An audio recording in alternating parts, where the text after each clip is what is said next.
are mud and cobbles. Surely the finest road surface ever devised.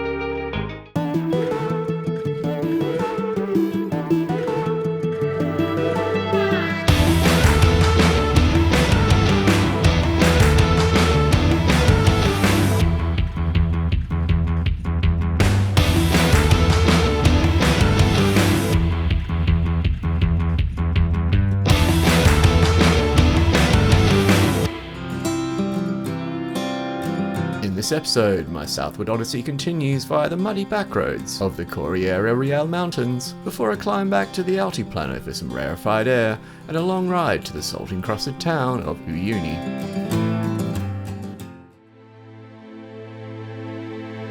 Day 46 and the ghost of last night's subtropical downpour still haunts the air, as the weather itself has a hangover it can't quite seem to shake. A sodden mucky beginning is important of what lies ahead. In this part of the world, when the rain leaves, it never forgets to leave a mess behind. Easing gingerly down the steep incline, yesterday's musings about not wanting to tackle this road in the wet return abruptly to mind. Today is proof, it seems, that the universe has a dark sense of humour and an impeccable sense of timing. These cobbles offer all the traction of a bar of soap in a bathtub, and once again the GoPro, that tireless chronicler of the anticlimactic, utterly fails to capture the treacherous elegance of this slippery descent.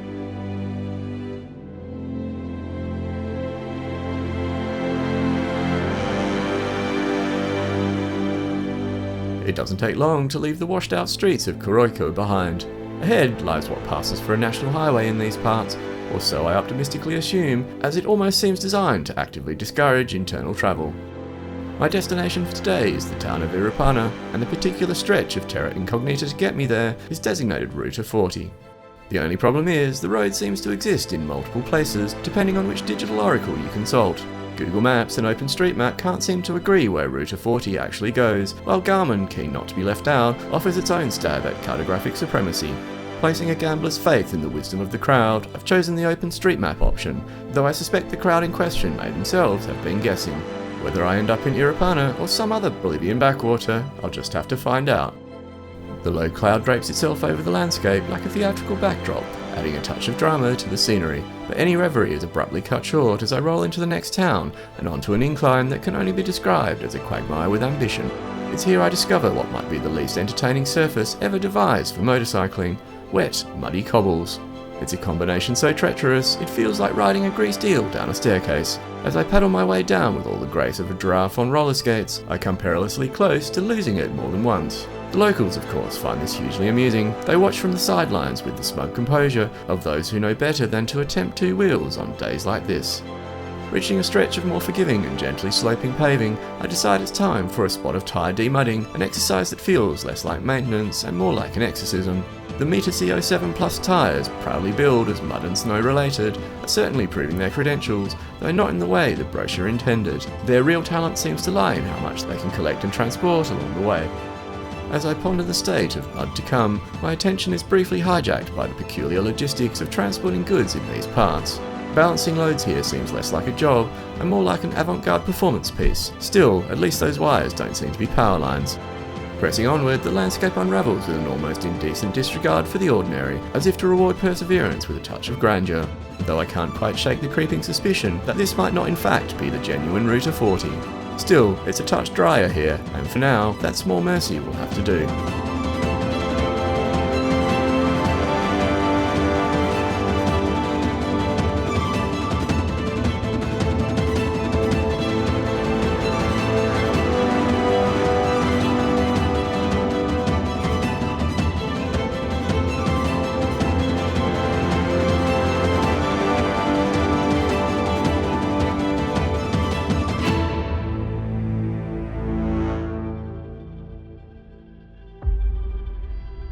The deeper I venture into the Bolivian backcountry, the more it occurs to me that the so-called wisdom of the crowd might be more crowd than wisdom after all, and that maybe Google did indeed have the right idea about Route 40. But I'm committed now, if not to the road, then at least to the narrative. Besides, the locals seem friendly enough, offering the kind of bemused smiles that suggest they may have seen this sort of misguided determination before.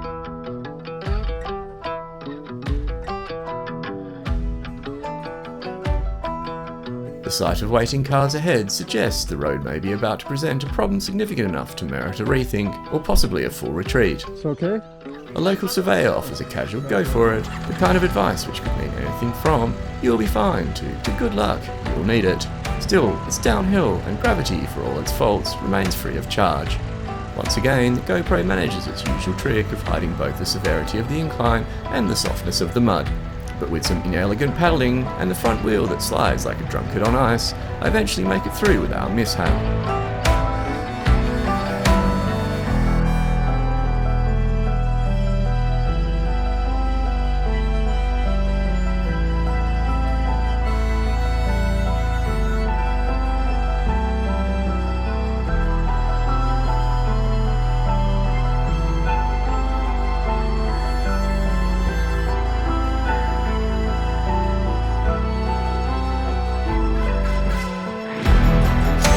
Although not the route I'd intended, and despite a road surface that at times feels like it's being finished by a committee of drunken moles, the scenery more than makes up for any inconvenience.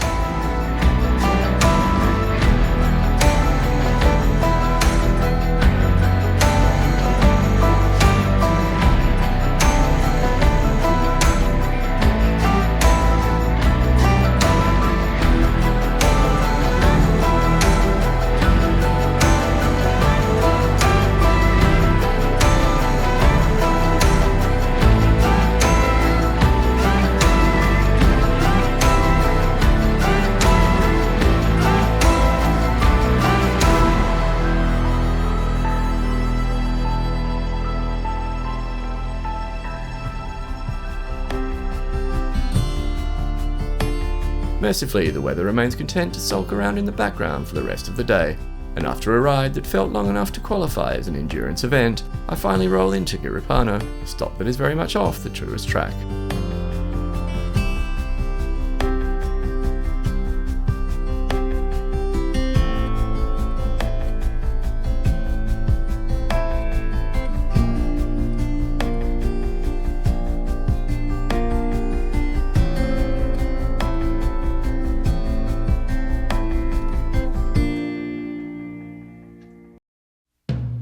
Day 47 dawns with all the cheer of a wet sock, as yesterday's damp and gloom proves its staying power.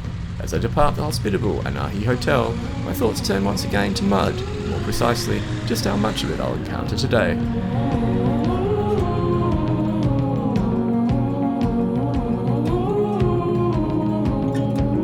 As I roll out of town, I get that familiar creeping suspicion that Garmin has been busy brewing another special route.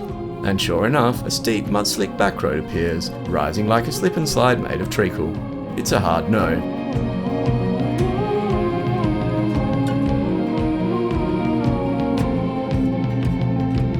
So you can't believe the night when she says you're on fire on an empty street. Even the moon says she's a star when she's staring wide with the sunlight. You and I are of the same dust. Back on the main road, though main is a term I use with a kind of generosity usually reserved for charity donations, I managed to shed some of the incline, but none of the mud, it seems. The surface remains as slick as a politician's excuse, turning the climb into a slippery negotiation with gravity, all while the foggy hills set the tone.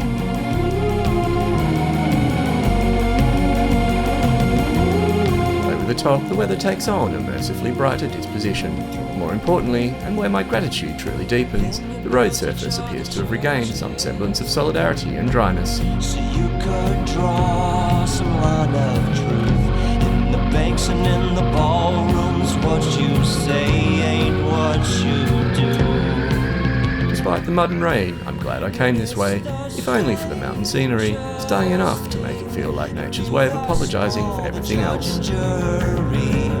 The richest men carry the country straight to its grave. Now we've been wrong and we've been had. Another day here in the promised land. We've been wrong and we've been had. Another day here in the promised land. You've done no wrong, you should be mad.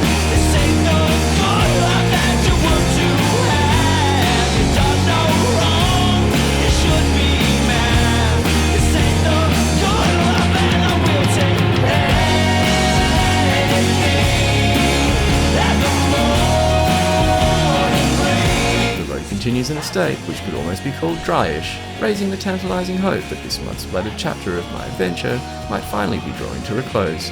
With less attention demanded by what's happening under my tyres, I can spare a few moments to admire the views, amazing enough to remind me why I came here in the first place.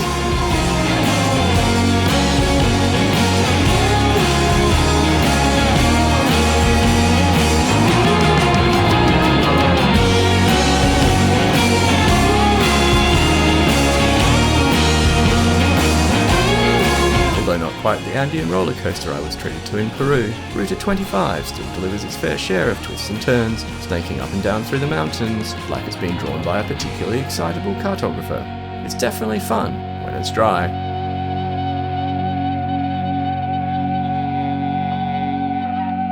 As I crest the next hill, the weather dons a mask of menace. But what at first seems like the opening act of another downpour turns out to be nothing more than a fleeting fog bank loitering at the summit, followed by the Cordillera Real's admirable attempt at clear skies.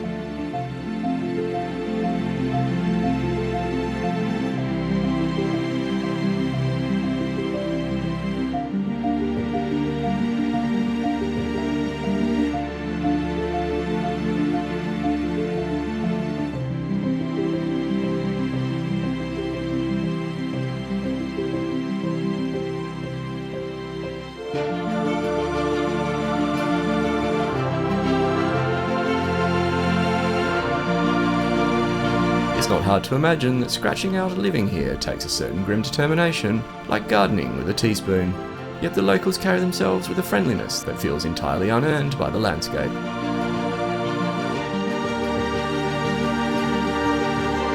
And as for the family transport options, they've certainly got charm.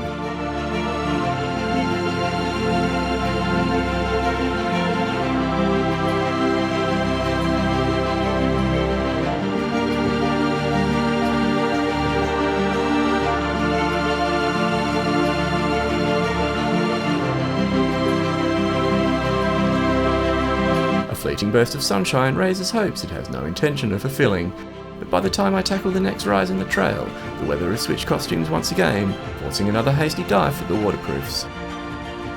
Still, the road surface here seems far better prepared for the watery dramatics, and in the end, it all blows over as quickly as it arrived.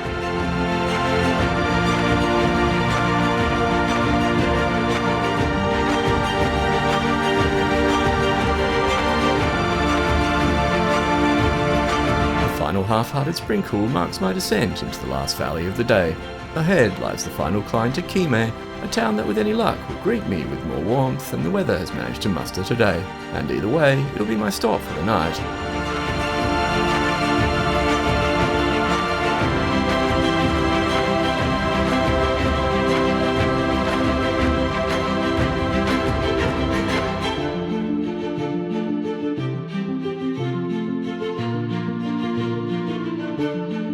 Gloom lingers, draping itself over the landscape like a sulking teenager, but the road compensates by delivering some impressive heights with views to match. There's a faint whiff of the road of death here, though without the lycra-clad legions or the super narrow sections.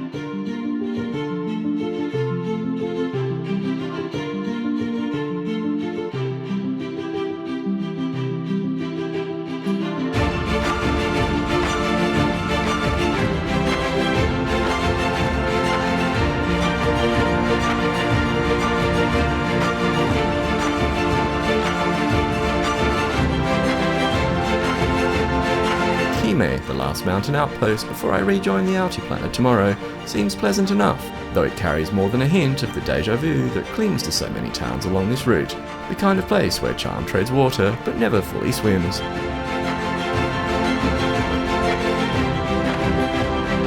The hotel I'd earmarked for tonight has the forlorn air of a building that's quietly opted out of the hospitality business, as if guests were a tiresome inconvenience. Luckily, just up the road, an alternative presents itself. Nothing to write home about, but perfectly suited to my needs.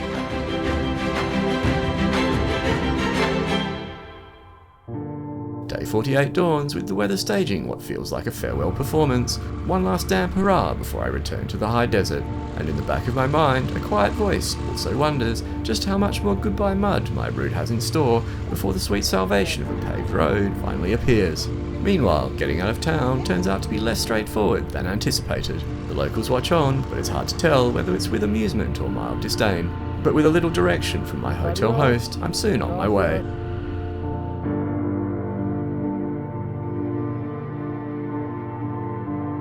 Quime itself might be mostly on the dry side, but the waterworks kick in literally the moment the paving runs out. It's as if the weather has been lying in wait for an unassuming traveller. What follows is a damp and foggy ascent over the southern Cordillera Real, with views that I'm sure would be stunning if you could actually see them. And then, a most unexpected development. After an assortment of the usual gravel hairpins, tarmac appears without warning, leaving me to wonder whether we're finally done with the mud, and more importantly, whether it might now carry me all the way to the main highway.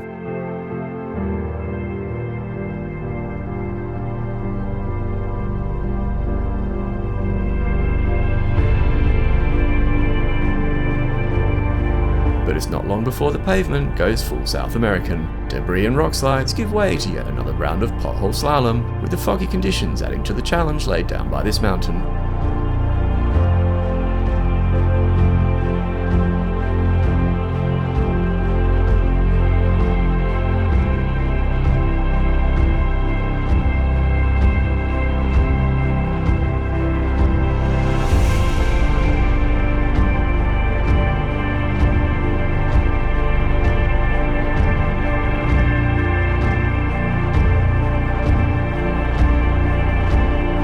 Across the summit, a thin shard of brightness slices through the horizon, a tentative promise from the weather gods that perhaps the worst is behind me. The Altiplano offers the prospect of considerably drier conditions ahead, so this may be the last rain I see for a while. Distracted by the tantalizing prospect of better weather, my brain concludes that the stark do not pass barrier is somehow not meant for motorcycles. This notion holds water for all of 30 seconds, until the reasons for the detour become glaringly obvious.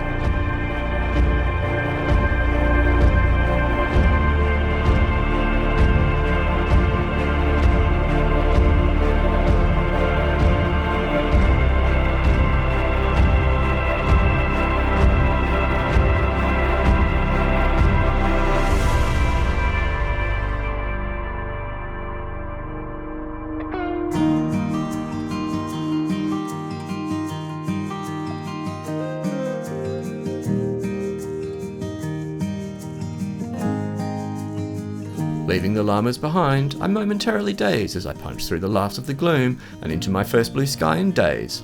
This is the Altiplano, a sprawling flat expanse of Bolivia, perched at an average of 3,750 metres, forming a precursor to the high desert ahead further south.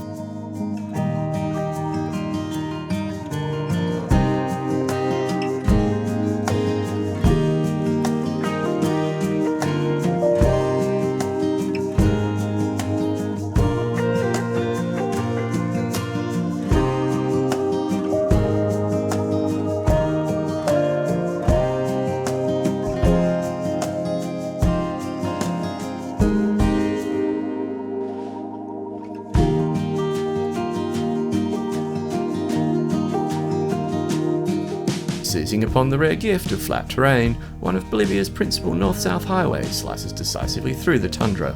It feels strangely disorientating to find myself back on a multi-lane freeway, the kind of infrastructure that seems almost audacious in a landscape this vast and indifferent. Still, after the trials of recent days, I'm hardly in the mood to quibble with convenience. The outskirts of Oruro announce themselves with the remnants of a recent rain shower, but fortunately the kind that finishes its business just in time for my arrival. Tonight I'll be stopping here to take advantage of the relative comforts only a larger city can provide.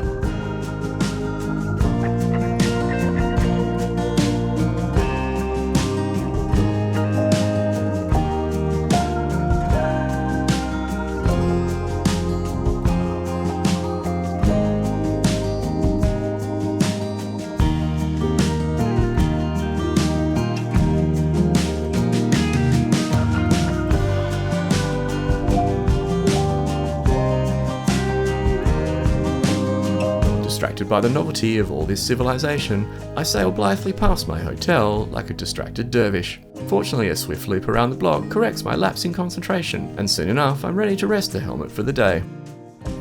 Rolling my filthy bike onto the hotel's pristine marble floor feels a bit like inviting a mud wrestler to a black tie gala, so before I can truly call it a day, it's a little detour to the Moto Lavado for a thorough and well-earned scrub.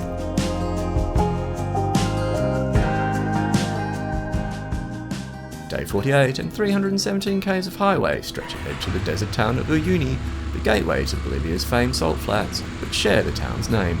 After days mired in mud and clawing up mountains, the idea of a clean flat highway takes on the allure of utopian fantasy, seductive in its simplicity, like a chair after standing for too long. As it's a Sunday morning, I'd naively imagined a smooth, uneventful departure from Oruro, but the universe, it seems, has other ideas. I haven't the faintest clue what's going on, some mix of commotion and chaos that involves a lot of people, but I'm certainly not getting through. It seems this moment of revelation has come to me a fraction sooner than it has to the car drivers, leaving me with the unenviable task of threading my way back up a one-way street in search of a way round.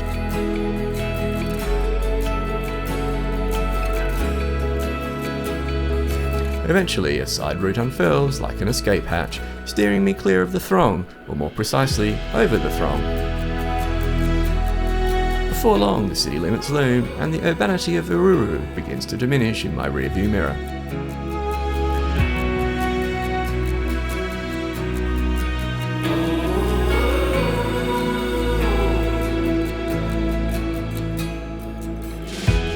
The usual checkpoints soon give way to the broad sweep of the Altiplano.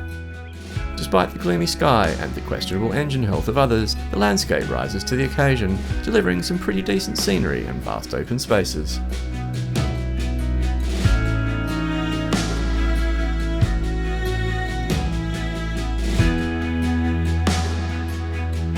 The sky eventually shakes off its sulk, just as the squat mountains give way to a more familiar desert plateau.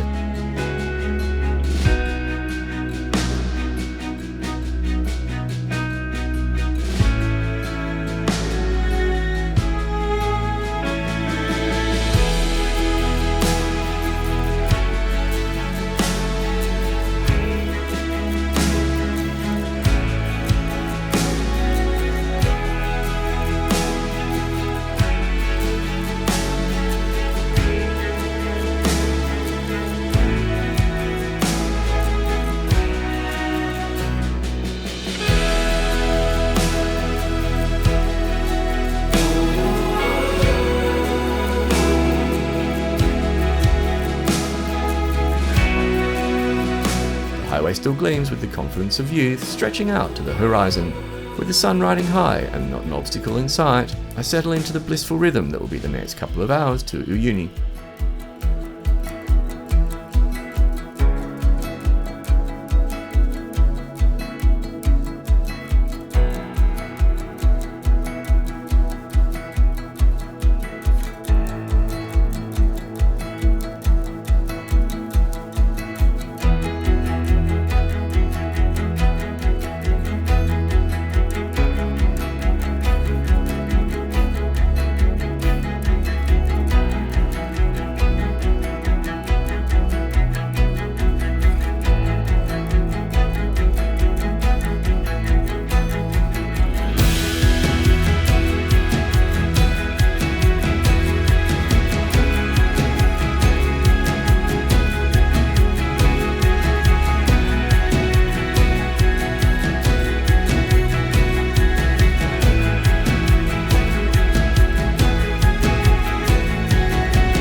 The outskirts of Uyuni arrive with a dry slap, a subtle reminder I've definitely returned to desert country now.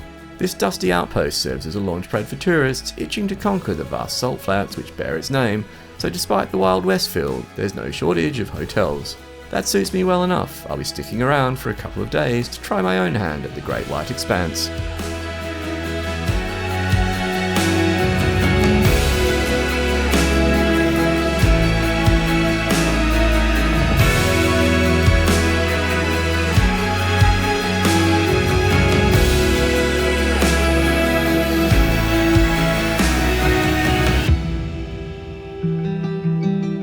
Trains.